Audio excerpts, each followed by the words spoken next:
Good morning students. आज हम privatisation topic को कंटिन्यू करेंगे। प्राइवेटाइजेशन का मीनिंग और फीचर्स मैंने आपको प्रीवियस वीडियो में करवाई थी।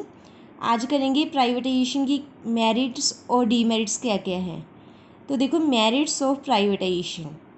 फर्स्ट मेरिट है reduced loss of public sector units.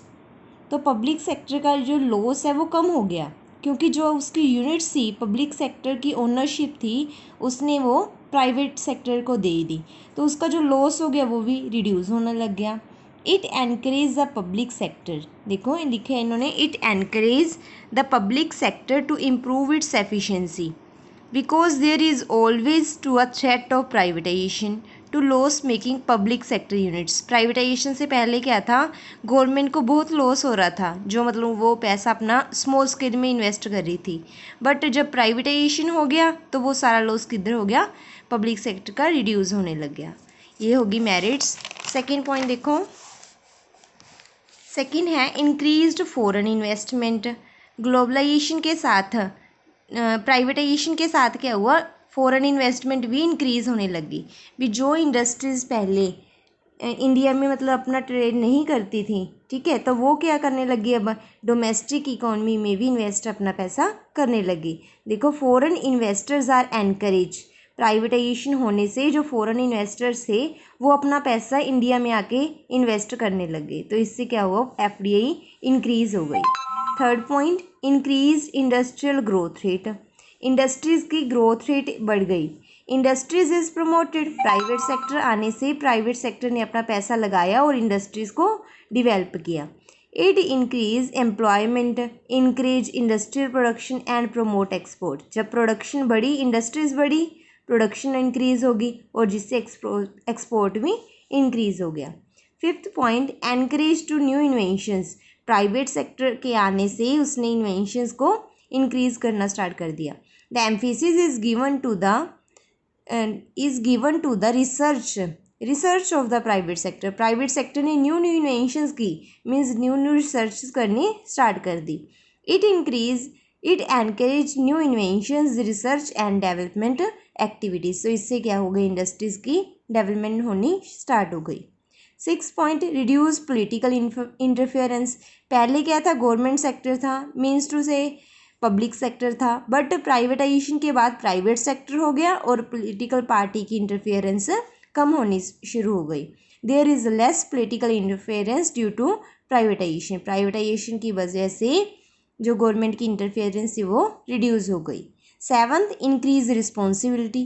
पहले पब्लिक का था, अब प्राइवेट का हो गया, तो उससे रिस्पॉन्सिबिलिटी किस पे आ गई, प्राइवेट पे। It finish the problem like red tapism, nepotism and other bureaucratic problems. तो ये रेड टेपिज्म मतलब भेदभाव की जो समस्याएं थी वो कम होने लगी। A person who does not work in throw out of the job, this increase the responsibility. अब गवर्नमेंट सेक्टर की बजाय प्राइवेट सेक्टर की रिस्पॉन्सिबिलिटी हो गई। Increase financial resources of government का जो फाइनेंशियल रिसोर्स है वो इंक्रीज होने लग गई। Government can raise fund by selling government equity to private sector. गवर्नमेंट ने अपनी जो इक्विटी थी, अपनी पावर थी, वो किसको सेल कर दी, प्राइवेट सेक्टर को। उससे गवर्नमेंट का जो फाइनेंशियल रिसोर्सेज थे, फाइनेंशियल फंड थे, वो इंक्रीज हो गए। Next ninth point, reduce economic burden of government. जो पब्लिक सेक्टर थी उसका बर्डन भी कम हो गया। देखो, the burden of the government of investment in new project, modernization of loss making project, sick is industries decrease हो गया। तो जो लॉस मेकिंग इंडस्ट्रीज़ में पैसा लगाती थी वो कम हो गया। मॉडर्नाइजेशन करने में जो खर्चा था सरकार का वो कम हो गया। न्यू प्रोजेक्ट लगाने में जो सरकार का खर्चा था वो भी कम हो गया। इससे क्या हुआ, इकोनॉमिक बर्डन भी गवर्नमेंट का कम हो गया। Tenth point, increase in competition. Private sector के आने से कंपटीशन भी बढ़ गया, क्योंकि जो फॉरेन इन्वेस्टर्स थे वो भी हमारी इंडिया में आके पैसा इन्वेस्ट करने लगे और कंपटीशन इंक्रीज हो गया। आगे देखो, इतनी मेरिट्स है तो कुछ डीमेरिट्स भी होंगी प्राइवेटाइजेशन की। First point, regional imbalance. Regional meaning होता है मतलब स्पेस को लेके कह सकते हैं हम, एरिया वाइज इम्बैलेंस हो गया। बिकॉज जो प्राइवेट सेक्टर हैं वो अपनी कंपनीज है, जो फैक्ट्रीज हैं, इंडस्ट्रीज, वो मतलब बैकवर्ड एरियाज़ में नहीं लगाते, वो डेवलप में लगाते हैं, तो जिसकी वजह से रीजनल इम्बैलेंस हो गया।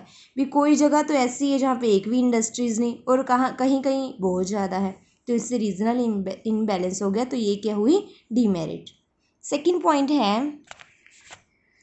पॉइंट है ignore enterprise of national importance.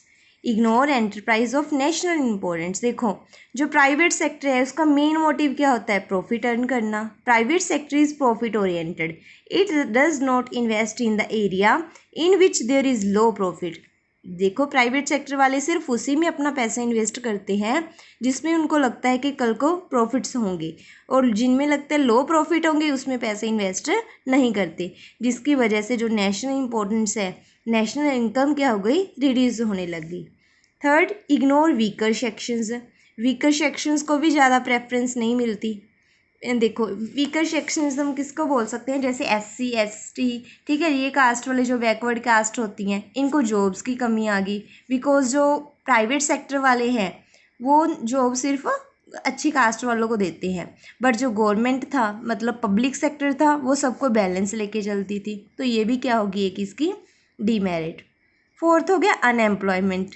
तो प्राइवेट सेक्टर के आने से मॉडर्नाइजेशन भी बढ़ गया, मीन्स वो क्या करने लगे, न्यू टेक्नोलॉजी का यूज़ करने लगे, न्यू मशीनरी का यूज़ करने लगे, और उसी वजह से न्यू टेक्नोलॉजी का यूज़ करने लगे, और जिसकी वजह से अनएम्प्लॉयमेंट इंक्रीज़ होगी, क्योंकि मशीनरी ज़्यादा होगी तो वर्कर्स की नीड कम होगी।